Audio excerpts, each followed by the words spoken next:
Quickly! The top of the tower is just up these stairs. This is crazy. I still can't believe that's an actual sun. And you're really going to put it back in the sky somehow? Ivan will. Juno, there has to be some other way. I can't. You can. We've come this far. Wait, Juno, wait. If this is really happening now, give me a moment.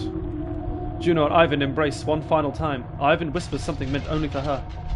And then you are forced to move on.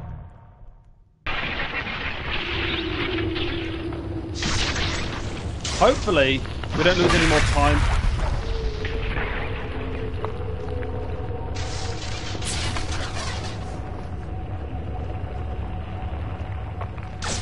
Like the timer doesn't go down anymore. The world lives or dies here.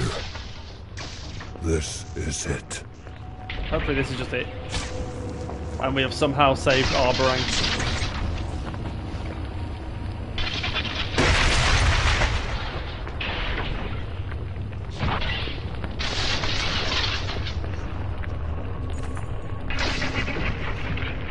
At the centre of the power, Juno sits upon the pedestal, and Ivan reluctantly begins his task.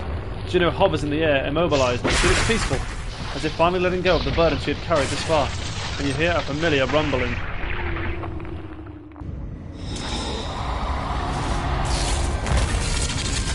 Of course. Oh, what? He's like a skeleton, I just realised. He's all injured, or just withering away. The serpent raises its tattered head to the tower top. It speaks in an ancient tongue as before. Be gone, creature. You don't even have the strength to crush this tower anymore. The serpent continues its low, undulating speech, like smoke rolling over seawater. Ivan stops. He's listening. Gor thu sva vel.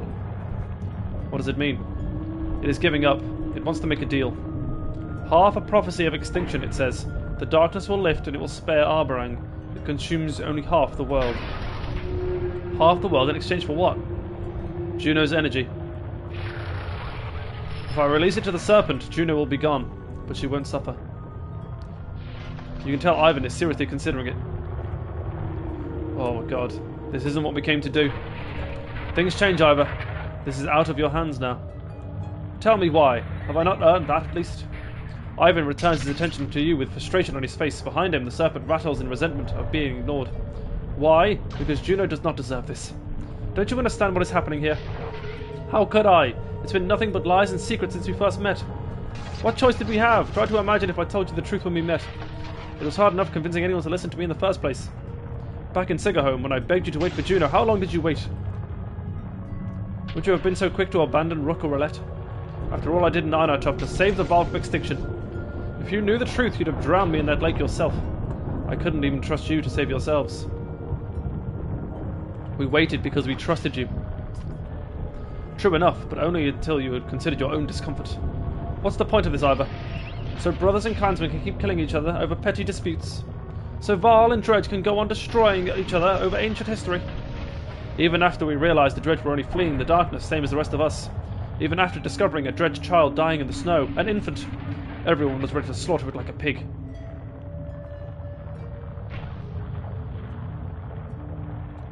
And what are the Dredge killing ours? So it's bloodshed forever? I shouldn't be surprised. From what I hear, it's not the first Dredge child you've murdered. Is this really what you want to argue right now? If you're going to ask me to weigh the fate of the world against Juno, then tell me why I should care. The serpent slithers anxiously. It is not accustomed to being ignored. But Ivan continues on in spite of the danger. And we both know how this world really is. Remember Dengler's stone? That old woman lies to our faces about who attacked who. Then she mocks us for not butchering that stone hurler on sight. And even with the truth laid bare before us, there was a debate. How can we hope to overcome that kind of spite and ignorance, that hatred? What are we fighting so hard to preserve exactly?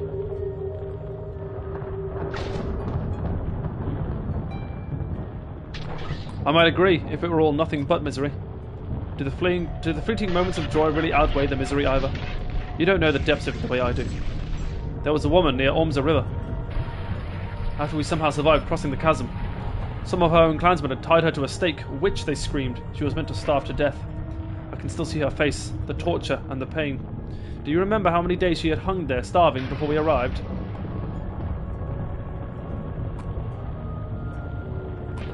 4 days. You sound so confident, but you're wrong. They told us 3. Maybe those men lied. Or the sun, with the sun stopped, maybe they miscounted. She could have been there at least 7 days already. I could feel her agony in the tapestry. According to their own absurd rules, it proves she wasn't a witch. She should have been freed. Can you imagine suffering like that for a world that doesn't even remember you? That's what this is about, isn't it? This is about Juno. You're right, it is about Juno. But why shouldn't I be the one to decide what happens to her? Ivan seems the only partially convinced by your answers. Still questioning himself.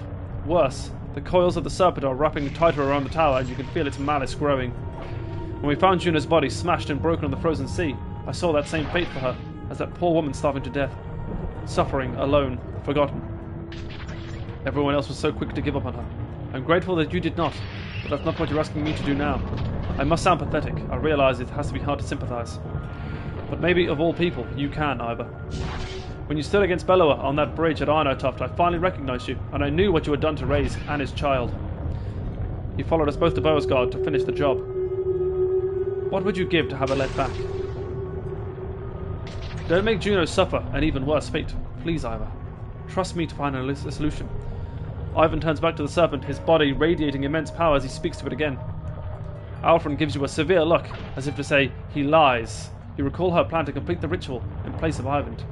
If you're going to do something, it has to be now. Oh, Jesus Christ. Ivan, this isn't what Juno wanted. Ivan, again, stops speaking to the serpent, but this time he turns to you with sorrow instead of anger. Juno is everything this world deserves. Instead, you got me.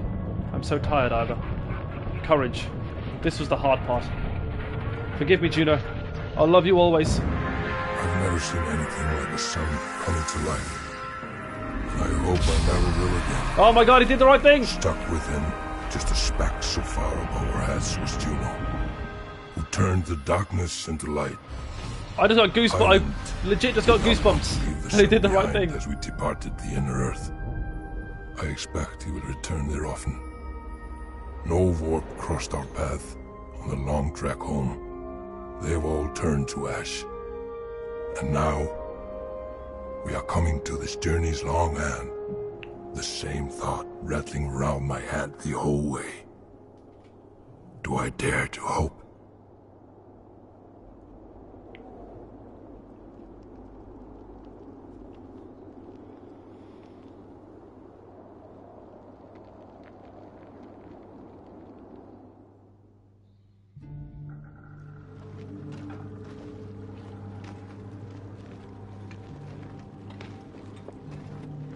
This is the place I see in my dreams. This is where I helped my father build our house. And where I buried him. Is this Ivan? This is where I met Altis, my wife. And Ivor, my best friend. It's Rook. And this is where Alette was born. I'm home. Oh, that's very sweet.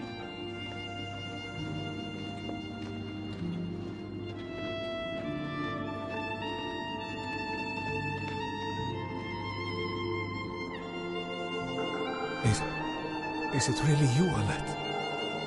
Oh my god, voice acting? It's really me, Dad. Oh, that's sweet. I'm so sorry, Alette. I failed you. I couldn't protect you. I never wanted this. Leaving you alone. This game would have been phenomenal if it was all voice acted. Phenomenal. I could have watched it for hours. Oh, Dad, I wasn't alone. The weight never bothered me, husband. Do you remember when there was a night sky like this? Each point of light is a different fate for different people. I've been watching them a long time. Some people go to prepare for an endless battle. Others go to an eternal feast. The brave go where they want to be. That's how I knew you'd come back to us.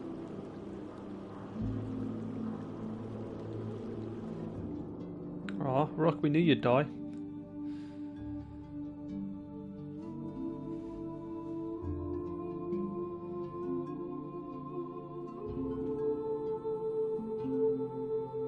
Wow.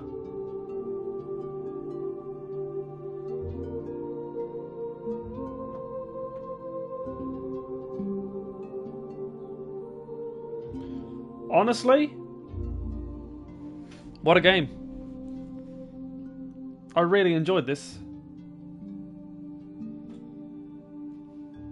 It's not one of those that I would try and push onto a friend to play, because you can tell it's not for everyone. A lot of reading, a lot of narrative, but I really enjoyed it. This is like the perfect balance between like what are they called? I forgot what the word is. You know those narrative-driven games where it's just story. What's that called? I forgot. I'm an idiot.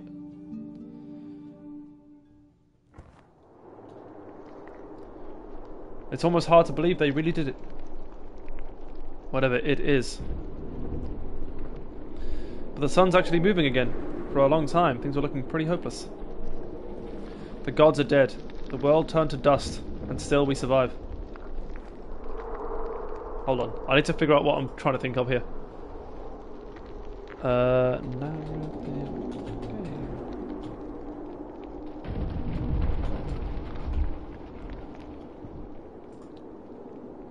Interactive story games? That's not really the word I was looking for, right?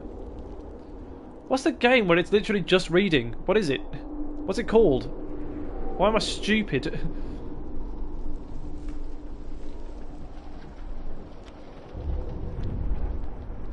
I can't even think of a game as an example. Anyway, it's like a game where it's pure story and all you do is make choices to shape the story, and tactical battling turn-based RPG. It's like the perfect blend of those two things. Like, this could have just been a game where you listen to story and watch these people have their adventure and make choices throughout, and that was it, and it would still be a good game. The gods are dead, the world turned to dust, and still we survive. What now? Time passes. Life will return. Grass and green will sprout from the dust. I believe there are other survivors, Val in the north, perhaps huddled around godstones.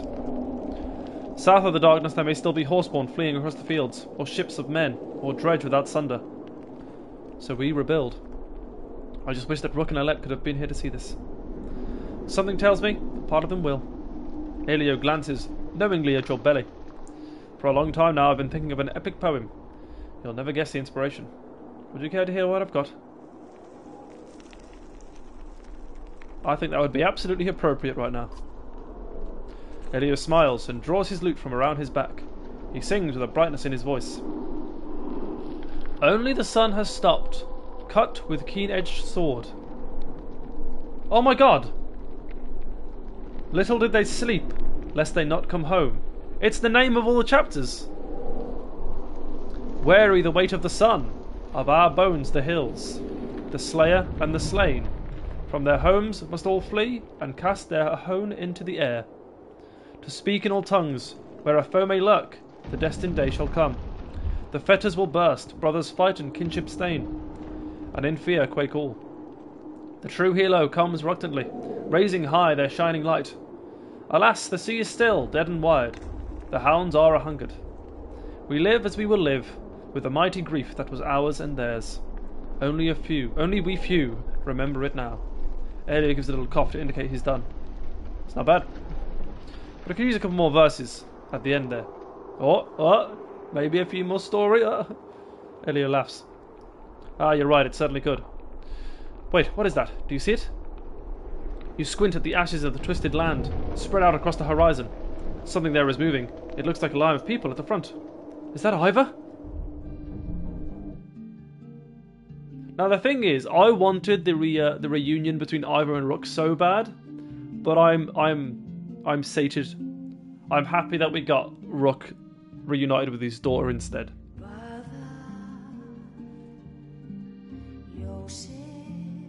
Oh look, we can zoom through. Let's see if we can name everyone here. So we got Alette and Ivor. Then we got Bolverk and Folker. Alette and Oddleaf. I believe that's Alette and Oddleaf again. That could be Alette's mother. Hard to tell. That's the Dredge baby. I mean, I could just some Val, I guess. Oh, that's Ubin. Rock punching, I'm presuming Rugger in the face. Rugger about to stab King Minolf with his poison-tipped blade. Oh, I reckon he's Colbert. I presume that's Ivor. Hard to tell. Is that Mogan and Hogan? The twins? Could be Bastion, could be Bellower. Hard to tell. Kids dressed up as Dredge. Cute. Rook, his wife and his daughter. I can't even make out what that is on the left. Maybe the Ravens, just chilling.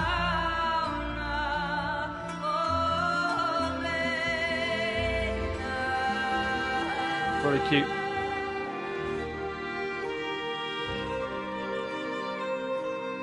So that's it. Alright, what was that? Ah, thank you for experiencing the Banner Saga with us. Thank you for giving me the experience.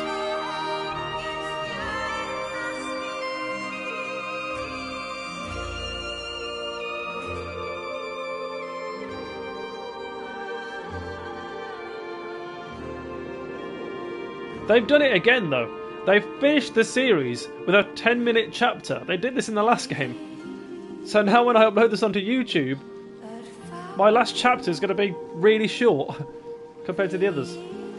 Which kind of gives it away that it's the last one.